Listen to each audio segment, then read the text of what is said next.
Your first tenant just signed the lease. And most new landlords will think the hard part is over.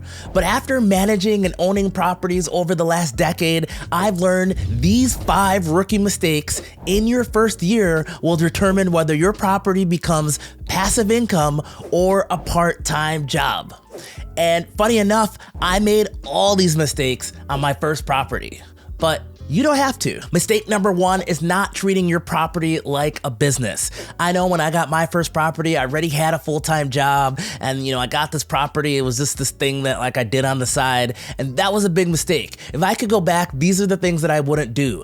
Don't give tenants or contractors or anybody your personal cell phone number. Making a separation in your communication is key.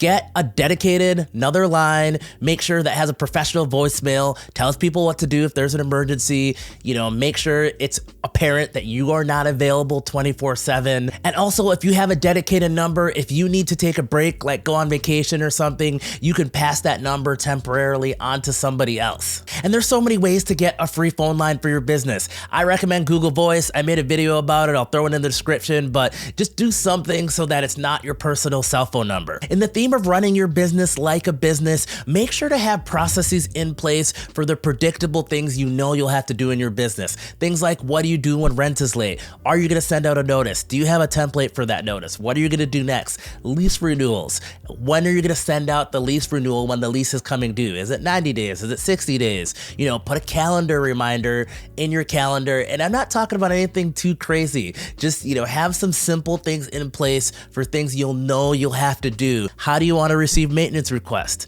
Side note is don't have your tenants text you. There are so many alternatives for that. I highly recommend some type of cloud storage like Google Drive to keep things organized for your templates and your documents and the common things that you'll need to reference often. Mistake number 2 that most new landlords make is doing everything yourself. And I was definitely guilty of this. I wanted to save money. I wanted to learn everything. And I just wanted to be super hands-on. And I didn't realize that was costing me so much money.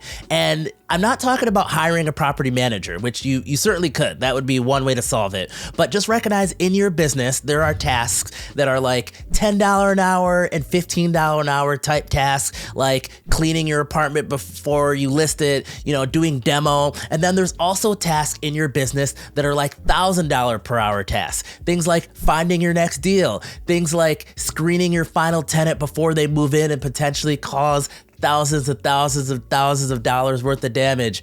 Ask me how I know. So what I would recommend is just picking 1 or 2 things and hiring them out slowly, one at a time. And I'd either pick things that are low dollar an hour tasks or things that you just hate doing. So for me, I hired a handyman, and that was a person that was like my first responder to a tenant maintenance request. So if somebody called and needed something, this would be the person that would come and just tackle it. And if they couldn't tackle it, I'd either go in and do it or I would call somebody else. And then my second person that I hired was a cleaner. I just hated cleaning, so I found somebody who could clean right before I had my tenants move in, and that was the second person that I ended up getting on my team. So I would just pick 1 or 2 things, start hiring them out and freeing up your time. If you want a cool trick to find contractors, I made a video about how I find contractors using this trick on Facebook. I'll link that in the description, but that's how I find most of my people, and it works pretty well. Mistake number 3 that I made is not being intentional about repairs.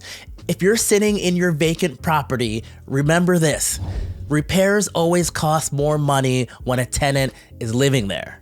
So just fix it. If a tenant is living there and you do a repair, what that means is now there is a sense of urgency, so you might not have a choice in the contractor that you use or getting the materials, and you might end up paying more just for that. And then also, if you're constantly doing repairs, you're giving a bad product to your tenants, which will increase your turnover and cost you more money. And along that same lines, always have a list, like an actual list of any repairs or upgrades that need to be done in your properties. This will allow you to always keep an eye out for good deals on materials or appliances, and it will also allow you to plan better. So if something needs a long lead time for a contractor. Let's say, carpet is like out 2 months. If your tenant says that they're vacating, you'll call their carpet guy right away because it needs carpet and the lead time on something like that is out.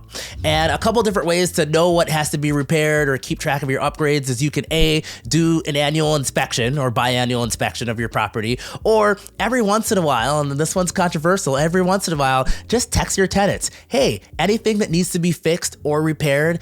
And you don't have to fix everything, especially if it's their fault, or maybe you fix it and charge it back, but that's a good way to keep track of what needs to be done and just overall improve the experience with your tenants. Mistake number 4 that most new landlords make is not being amazing at tenant screening.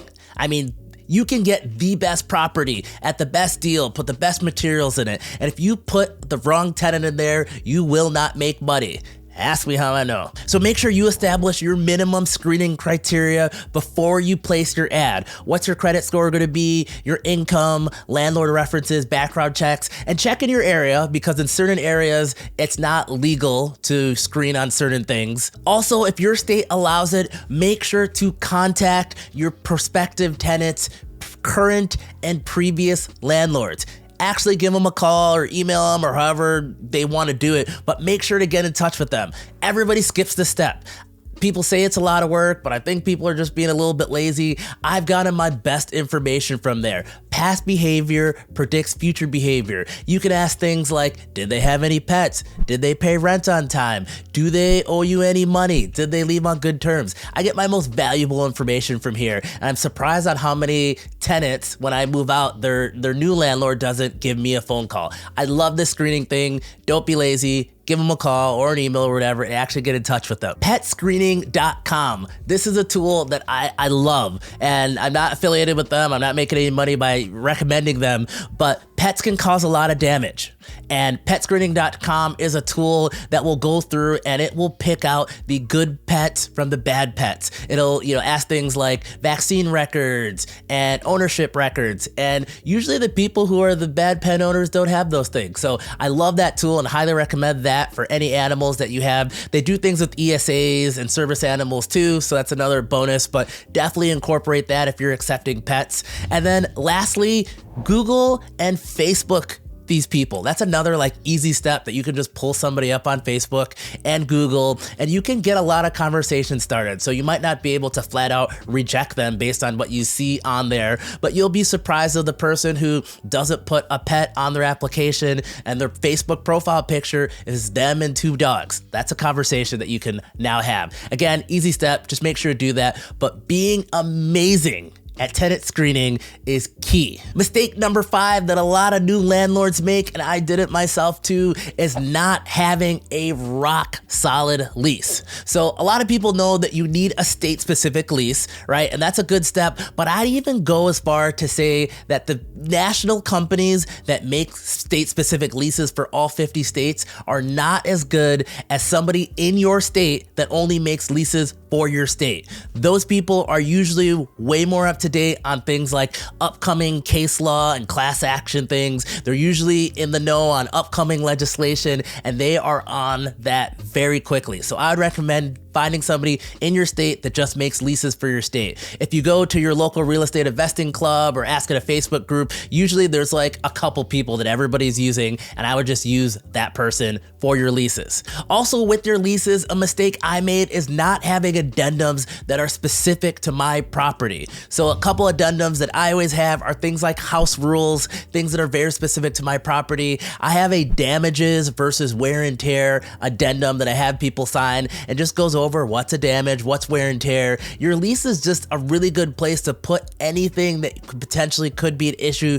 You just lay it out ahead of time. So make sure to have some addendums that are specific to your property. So after you come up with a rock solid lease, the next thing you have to do, and most people skip this and it drives me nuts, is actually review the lease with the tenant. A lot of people will do things like they'll just DocuSign the lease, or they'll just hand it to them and tell them to sign it. And I have nothing against DocuSign. I use it, but in my case, if I'm DocuSigning, I still have a phone call. It used to be in-person meetings where I actually go over the lease, point out what the late fee is, point out what happens if they're late on rent, point out all the important things that you know either have been issues in the past or things that are just very crucial to your lease document. The best lease is a lease that is not used, and the best way to not use the lease is make sure everybody knows the rules and stuff there. So make sure to actually go over your lease with your tenants. There's a lot that goes into being a rockstar landlord, but I promise you it's worth it. Having your one unit properly managed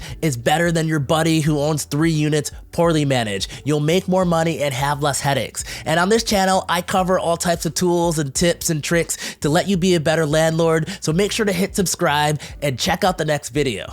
I'll see you there.